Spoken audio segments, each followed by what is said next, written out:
నమస్తే అని బోస్ కుమార్. ఇప్పుడున్నటువంటి కూటమి ప్రభుత్వానికి అసలు దమ్ముందా అనేటువంటి విధంగా సోషల్ మీడియాలో చాలా మంది ప్రశ్నిస్తున్నారు. దేనికంటే ఇప్పుడు మద్యం పాలసీ ఉంది. జగన్మోహన్ రెడ్డి గారి హయాంలో విడతల వారీగా మద్యం నిషేధిస్తామని చెప్పేసి మాట ఇచ్చారు. నవరత్నాల్లో ఒకటి. ఆ తర్వాత ఆ మద్యాన్ని రేట్లు విపరీతంగా పెంచేశారు. ఉన్నటువంటి మద్యాన్ని తీసేసి వీళ్ళే సిండికేట్ ఏర్పాటు చేసుకొని కొంతమందికి దాన్ని అప్పచెప్పేసుకొని ఇప్పుడు వస్తున్నటువంటి వార్తలను బట్టి ఈ రోజు కూడా పెద్ద హెడ్డింగ్ అనమాట చేసుకుని వాళ్ళకి సంబంధించిన వ్యక్తులు ఒక 5గురో 6గురో దాన్ని డీల్ చేస్తూ కొంతమంది ఈ తయారీ కంపెనీలు ఏవైతే ఉంటాయో ఈ కంపెనీలకు సంబంధించి బెదిరించి తీసేసుకున్న వాళ్ళ దగ్గర వీళ్ళే డైరెక్ట్ గా మద్యం అంటే వీళ్ళు చెప్పినటువంటి మద్యాన్ని రెడీ చేయించుకున్నారు. ఆ తర్వాత ఇది మాది వల్లగాద్రా అని చెప్పేసి మా వల్లగాద్రాబాయ్ అని చెప్తే వాళ్ళని పక్కన నెట్టే సీలే తయారు చేయించుకుని దాన్ని అంటే మద్యం దుకాణాలు ప్రభుత్వమే అమ్ముతుంది, మద్యాన్ని ప్రభుత్వమే అమ్మింది కాబట్టి వాళ్ళ ఇష్టం, వాళ్ళు ఏ బ్రాండ్ పడితే ఆ బ్రాండ్ తీసుకొచ్చి విపరీతంగా అమ్మేసేవాళ్ళు. అది 3, 4th time 5th time extra మనీతో ఒక 10 రూపాయలు 20 రూపాయలకి అది రెడీ అయితే దాన్ని 200, 300, 400, 120, 30 అట్లా అమ్మారు. అంటే 300, 200, 300 పైన అమ్మారు.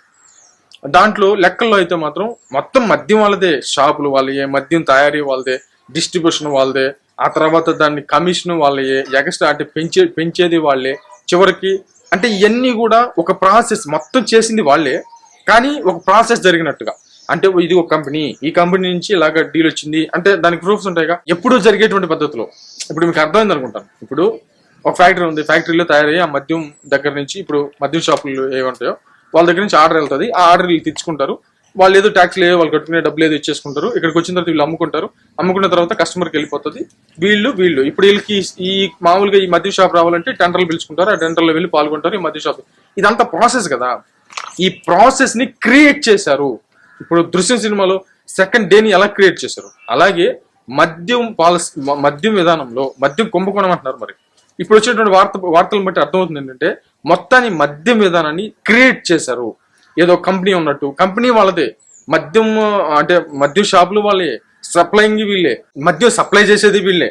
అంటే ఇప్పుడు సప్లై చేయడానికి దానికి మళ్ళీ ఆర్డర్ పెట్టడం, వీళ్ళే ఆర్డర్ పెట్టడం, అంతా డ్రామా. ఫ్యాక్టరీ వీళ్ళదే, మద్యం షాపు వీళ్ళదే, మద్యం తయారీ చేసేది వీళ్ళే, ఆ మద్యం తీసుకొచ్చేది వీళ్ళే, ఆ మద్యానికి రేట్లు పెంచేది వీళ్ళే, దాన్ని మళ్ళీ కమిషన్ రూపంలో వెళ్ళేది వీళ్ళే, ఆ డబ్బుల్ని డైవర్ట్ చేసి ఆ డబ్బుల్ని ఎక్కడెక్కడ తరలించాలో చేసేది వీళ్ళే, మొత్తం వీళ్ళే. కానీ ఒక ప్రాసెస్ జరిగినట్టుగా మాత్రం ఉంది, క్రియేట్ చేశారు. ఇదే మద్యం అతి పెద్ద కుంభకోణంలో ఆంధ్రప్రదేశ్ జరిగినటువంటి కుంభకోణం మొత్తం ఢిల్లీ లిక్కర్ స్కామ్ కూడా సరిపోదు అనేటువంటి విధంగా అయితే మాత్రం వార్తలు వస్తున్నాయి. నిక్కచ్చిగా దర్యాప్తు జరిపించి దోషులను దీంట్లో అధికారులు, ఐఏఎస్లు, పెద్ద పెద్ద తలకాయలు అందరూ కూడా దీంట్లో ఇన్వాల్వ్ అయ్యారని క్రింది స్థాయి దగ్గర నుంచి చివరి స్థాయి వరకు శిక్షించేటువంటి దమ్ము మాటలకే పరిమితం చేసుకుంటారా?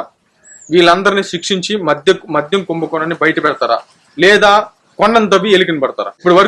ఇప్పుడు వరకు జస్ట్ కొంత దర్యాప్తు జరుగుతుంది. దర్యాప్తు చేస్తున్నారు, సిట్టు వేశారు.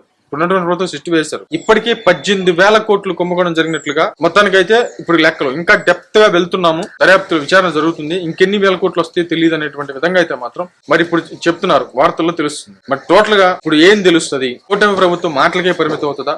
నిజంగానే దోషులను విషయం బయటికి తీసి దోషులను శిక్షించేటువంటి ప్రయత్నం చేస్తారు. మరేమైతే చూద్దాం.